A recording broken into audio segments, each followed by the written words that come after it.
তোমার নামটা বলো। রনিতা ঘোষ। রনিতা, তুমি খুব ভালো ভিডিও বানাও শুনলাম। হ্যাঁ। তাহলে কি করবে আজকে? গান করবো। তাহলে কান্না করবে না তো? না।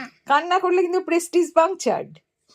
হ্যাঁ, এই ছিস হ্যাঁ, এটা থাকবে। হ্যাঁ, ঘন্টা তিনেক মতো। বাবু মুখটা বন্ধ করো, চোখ আর মুখ। পয়েন্টটা করছি, তুমি ভালো করে একটু দেখে নাও। হ্যাঁ, এই দেখো, এটা এদিকে, এদিকেরটাও একইভাবে করছি, একটু উঁচুতে দেখে নাও। লাগছে না তো বাবু? হ্যাঁ, বাহ, এই তো। উফ, দুর্ধর্ষ। এই তো সোনামা, খুব ভালো। আমি এরকম আজকে 3 দিন ধরে এত বাচ্চার আমি কান ফোটালাম, এত ভালো বাচ্চা আমি দেখিনি। সোনামা হাসছে, এরকম ভালো বাচ্চা আমি সত্যিই দেখিনি। একটা তুমি আমায় একটা ফ্যাঙ্কিস দাও, দিয়ে দাও। তাই তো, শোনো শোনো শোনো।